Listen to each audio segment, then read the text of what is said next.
मुंशी प्रेमचंद द्वारा रचित उपन्यास सेवा सदन भाग 35। यद्यपि डॉक्टर साहब का बंगला निकट ही था, पर इन दोनों आदमियों ने एक किराए की गाड़ी की। डॉक्टर साहब के यहाँ पैदल जाना फैशन के विरुद्ध था। रास्ते में विट्ठलदास ने आज के सारे समाचार बढ़ा बढ़ाकर बयान किए और अपनी चतुराई को खूब दर्शाया। पद्म सिंह ने यह सुनकर चिंतित भाव से कहा, तो अब हमको और सतर्क होने की जरूरत है। अंत में आश्रम का सारा भार हम ही लोगों पर आ पड़ेगा। बलभद्र अभी चाहे चुप रह जाएं, लेकिन इसकी कसर कभी न कभी निकालेंगे अवश्य। विट्ठलदास बोले, मैं क्या करूं? मुझसे यह अत्याचार देखकर रहा नहीं जाता। शरीर में एक ज्वाला सी उठने लगती है। कहने को ये लोग विद्वान बुद्धिमान हैं, नीति परायण हैं, पर उनके ऐसे कर्म। अगर मुझ में कौशल से काम लेने की सामर्थ्य होती तो कम से कम बलभद्र दास से लड़ने की नौबत न आती। पद्म सिंह बोले, यह तो एक दिन होना ही था। यह भी मेरे ही कर्मों का फल है। देखूं अभी और क्या क्या गुल खिलते हैं। जब से बारात वापस आई है, मेरी विचित्र दशा हो गई है। ना भूख है ना प्यास। रात भर करवटें बदला करता हूँ। यही चिंता लगी रहती है कि उस अभागिन कन्या का बेड़ा कैसे पार लगेगा। अगर कहीं आश्रम का भार सिर पर पड़ा तो जान पर ही बन जाएगी। ऐसे अथाह दलदल में फंस गया हूँ कि ज्यों-ज्यों ऊपर उठना चाहता हूँ और नीचे दबा जाता हूँ। यही बात करते करते डॉक्टर साहब का बंगला आ गया। 10 बजे थे। डॉक्टर साहब अपने सुसज्जित कमरे में बैठे हुए अपनी बड़ी लड़की मिस कांति से शतरंज खेल रहे थे। मेज पर 2 टेरियर कुत्ते बैठे हुए बड़े ध्यान से शतरंज की चालों को देख रहे थे और कभी-कभी जब उनकी समझ में खिलाड़ियों से कोई भूल हो जाती तो पंजों से मोहरों को उलट-पलट देते थे। मिस कांति उनकी इस शरारत पर हंसकर अंग्रेजी में कहती थी, यू नॉटी। मेज की बाईं ओर एक आराम कुर्सी पर सैयद तेग अली साहब विराजमान थे और बीच-बीच में मिस कांति को चालें बताते जाते थे। इतने में हमारे दोनों मित्र जा पहुंचे। डॉक्टर साहब ने उठकर दोनों सज्जनों से हाथ मिलाया। मिस कांति ने उनकी ओर दबी निगाहों से देखा और मेज पर से एक पत्र उठाकर पढ़ने लगी। डॉक्टर साहब ने अंग्रेजी में कहा, मैं आप लोगों से मिलकर बहुत प्रसन्न हुआ। आइए आप लोगों को मिस कांति से इंट्रोड्यूस करा दूं। परिचय हो जाने पर मिस कांति ने दोनों आदमियों से हाथ मिलाया और हंसती हुई बोली, बाबा अभी आप लोगों का जिक्र कर रहे थे। मैं आपसे मिलकर बहुत प्रसन्न हुई। डॉक्टर श्यामचरण बोले, मिस कांति अभी डलहौजी पहाड़ से आई हैं। इनका स्कूल जाड़े में बंद हो जाता है। वहाँ शिक्षा का बहुत उत्तम प्रबंध है। यह अंग्रेजी लड़कियों के साथ बोर्डिंग हाउस में रहती हैं। लेडी प्रिंसिपल ने आपकी इनकी प्रशंसा की है। कांति, जरा अपनी लेडी प्रिंसिपल की चिट्ठी इन्हें दिखा दो। मिस्टर शर्मा, आप कांति की अंग्रेजी बातें सुनकर दंग रह जाएंगे। और फिर हंसते हुए बोले, यह मुझे कितने ही नए मुहावरे सिखा सकती है। मिस कांति ने लजाते हुए अपना प्रशंसा पत्र पद्म सिंह को दिखाया। उन्होंने उसे पढ़कर कहा, आप लैटिन भी पढ़ती हैं?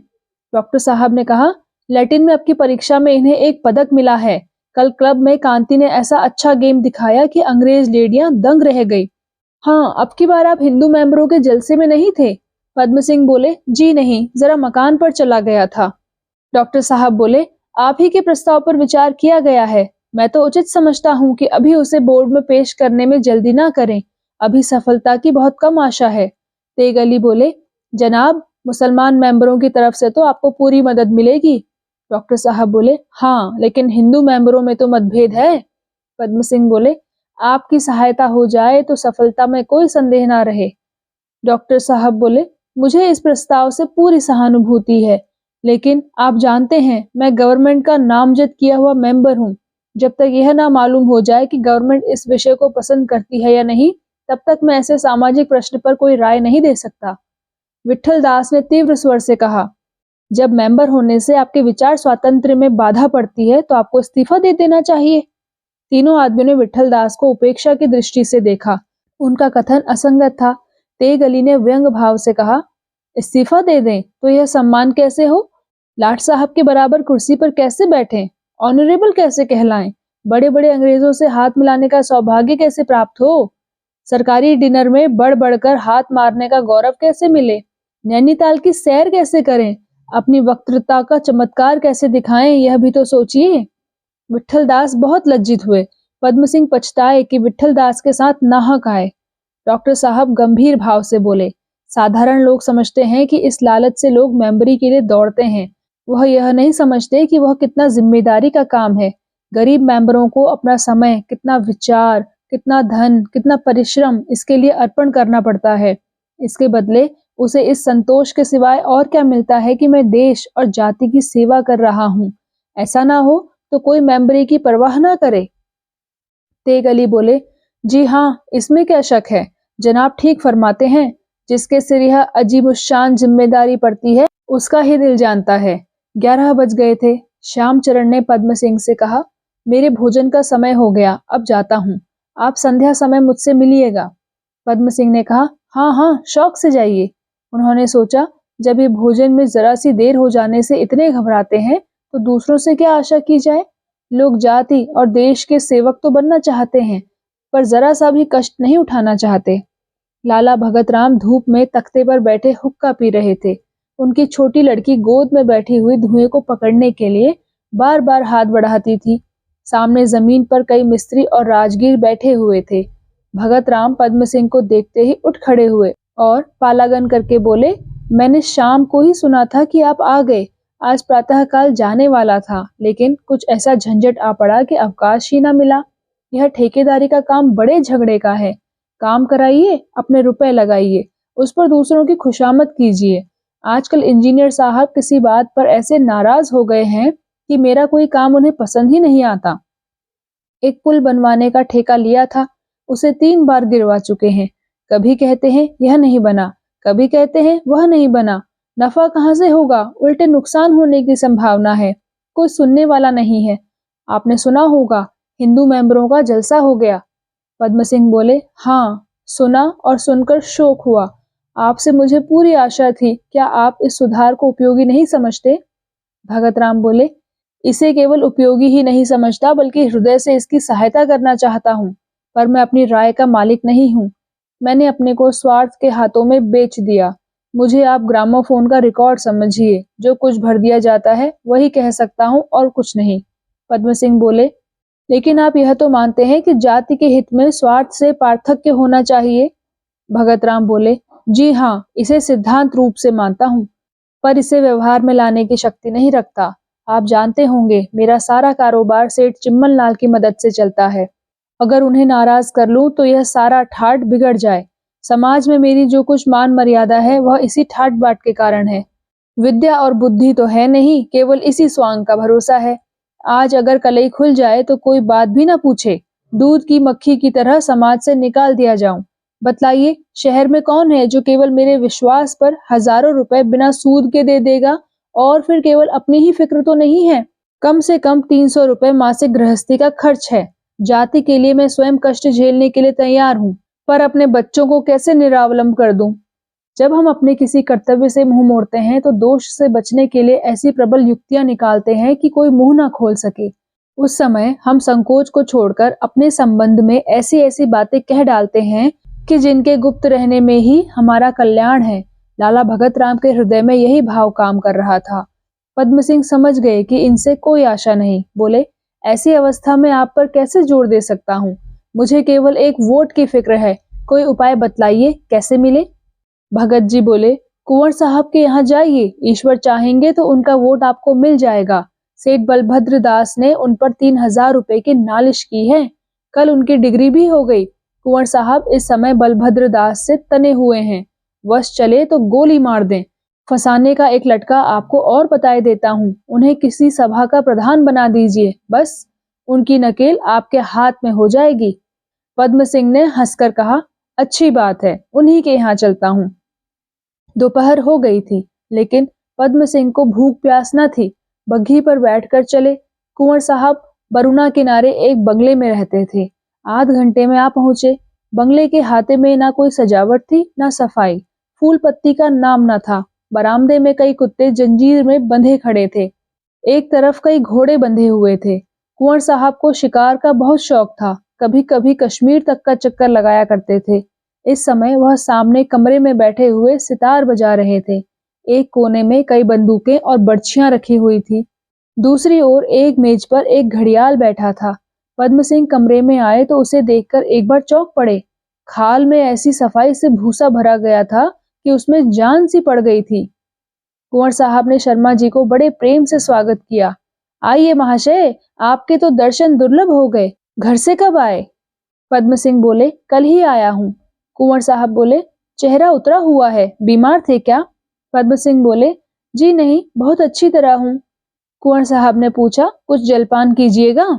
पद्म सिंह बोले, नहीं, क्षमा कीजिए, क्या सितार का अभ्यास हो रहा है? कुंवर साहब बोले, जी हाँ, मुझे तो अपना सितार ही पसंद है। हारमोनियम और पियानो सुनकर मुझे मितली सी होने लगती है। इन अंग्रेजी बाजों ने हमारे संगीत को चौपट कर दिया, इसकी चर्चा ही उठ गई। जो कुछ कसर रह गई थी वह थिएटरों ने पूरी कर दी। बस जिसे देखिए गजल और कव्वाली की रट लगा रहा है। थोड़े दिनों में धनुर्विद्या की तरह इसका भी लोप हो जाएगा। संगीत से हृदय में पवित्र भाव पैदा होते हैं। जब से गाने का प्रचार कम हुआ, हम लोग भाव शून्य हो गए और इसका सबसे बुरा असर हमारे साहित्य पर पड़ा है। कितने शोक की बात है कि जिस देश में रामायण जैसे अमूल्य ग्रंथ की रचना हुई, सूर सागर जैसा आनंदमय काव्य रचा गया, उसी देश में अब साधारण उपन्यासों के लिए हमको अनुवाद का आश्रय लेना पड़ता है। बंगाल और महाराष्ट्र में अभी गाने का कुछ प्रचार है, इसलिए वहां भावों का ऐसा शैथिल्य नहीं है, वहां रचना और कल्पना शक्ति का ऐसा अभाव नहीं है। मैंने तो हिंदी साहित्य को पढ़ना ही छोड़ दिया। अनुवादों को निकाल डालिए तो नवीन हिंदी साहित्य में हरिश्चंद्र के 2-4 नाटकों और चंद्रकांता संतति के सिवाय और कुछ रहता ही नहीं। संसार का कोई साहित्य इतना दरिद्र ना होगा। उस पर तुर्रा यह कि जिन महानुभावों ने 2-1 अंग्रेजी ग्रंथों के अनुवाद मराठी और बंगला अनुवादों की सहायता से कर लिए, वे अपने को धुरंधर साहित्यज्ञ समझने लगे हैं। एक महाशय ने कालिदास के कई नाटकों के पद्यबद्ध अनुवाद किए हैं, लेकिन वे अपने को हिंदी का कालिदास समझते हैं। एक महाशय ने मिल के 2 ग्रंथों का अनुवाद किया है और वह भी स्वतंत्र नहीं, बल्कि गुजराती, मराठी आदि अनुवादों के सहारे, पर वह अपने मन में ऐसे संतुष्ट हैं मानो उन्होंने हिंदी साहित्य का उद्धार कर दिया। मेरा तो यह निश्चय होता जाता है कि अनुवादों से हिंदी का उपकार हो रहा है, मौलिकता को पनपने का अवसर नहीं मिलने पाता। पद्म सिंह को यह देखकर आश्चर्य हुआ कि कुंवर साहब का साहित्य से इतना परिचय है। वह समझते थे कि इन्हें पोलो और शिकार के सिवाय और किसी से प्रेम ना होगा। वह स्वयं हिंदी साहित्य से अपरिचित थे, पर कुंवर साहब के सामने अपनी अनभिज्ञता प्रकट करते संकोच होता था। उन्होंने इस तरह मुस्कुराकर देखा मानो यह सब बातें उन्हें पहले से ही मालूम थी और बोले, आपने तो ऐसा प्रश्न उठाया जिस पर दोनों पक्षों की ओर से बहुत कुछ कहा जा सकता है, पर इस समय मैं आपकी सेवा में किसी और ही काम से आया हूँ। मैंने सुना है कि हिंदू मेंबरों के जलसे में आपने सेठों का पक्ष ग्रहण किया। कुंवर साहब ठठाकर हंसे। उनकी हंसी कमरे में गूंज उठी। पीतल की ढाल जो दीवार से लटक रही थी, इस झनकार से थरथराने लगी। बोले, सच कहिए, आपने किससे सुना? पद्म सिंह इस कुसमय हंसी का तात्पर्य न समझकर कुछ भौचक्के से हो गए। उन्हें मालूम हुआ कि कुंवर साहब मुझे बनाना चाहते हैं। चिढ़कर बोले, सभी कह रहे हैं, किस किस का नाम लूं? कुंवर साहब ने फिर जोर से कहा मारा और हंसते हुए पूछा, और आपको विश्वास भी आ गया? पद्म सिंह को अब इसमें कोई संदेह ना रहा कि यह सब मुझे झेपाने का स्वांग है। जोर देकर बोले, अविश्वास करने के लिए मेरे पास कोई कारण नहीं है। कुंवर साहब बोले, कारण यही है कि मेरे साथ घोर अन्याय होगा। मैंने अपनी समझ में अपनी संपूर्ण शक्ति आपके प्रस्ताव के समर्थन में खर्च कर दी थी। यहाँ तक कि मैंने विरोध को गंभीर विचार के लायक भी न सोचा, व्यंगोक्ति से ही काम लिया। और कुछ याद करके बोले, हाँ, एक बात हो सकती है, समझ गया। और फिर कहा मारकर हंसने लगे और बोले, अगर यह बात है तो मैं कहूंगा कि म्यूनिसिपैलिटी बिल्कुल बछिया के ताऊ लोगों से ही भरी हुई है। व्यंगोक्ति तो आप समझते ही होंगे। बस यह सारा कसूर उसी का है। किसी सज्जन ने उसका भाव ना समझा। काशी के सुशिक्षित सम्मानित म्यूनिसिपल कमिश्नरों में किसी ने भी एक साधारण सी बात ना समझी। शोक, महाशोक। महाशय, आपको बड़ा कष्ट हुआ, क्षमा कीजिए। मैं इस प्रस्ताव का हृदय से अनुमोदन करता हूँ। पद्म सिंह भी मुस्कुराए। कुंवर साहब की बातों पर विश्वास आया। बोले, अगर इन लोगों ने ऐसा धोखा खाया तो वास्तव में उनकी समझ बड़ी मोटी है, मगर प्रभाकर राव धोखे में आ जाए यह समझ में नहीं आता। पर ऐसा मालूम होता है कि नित्य अनुवाद करते करते उनकी बुद्धि भी गायब हो गई है। पद्म सिंह जब यहाँ से चले तो उनका मन ऐसा प्रसन्न था मानो वह किसी बड़े रमणीक स्थान की सैर करके आए हों। कुंवर साहब के प्रेम और शील ने उन्हें वशीभूत कर लिया था।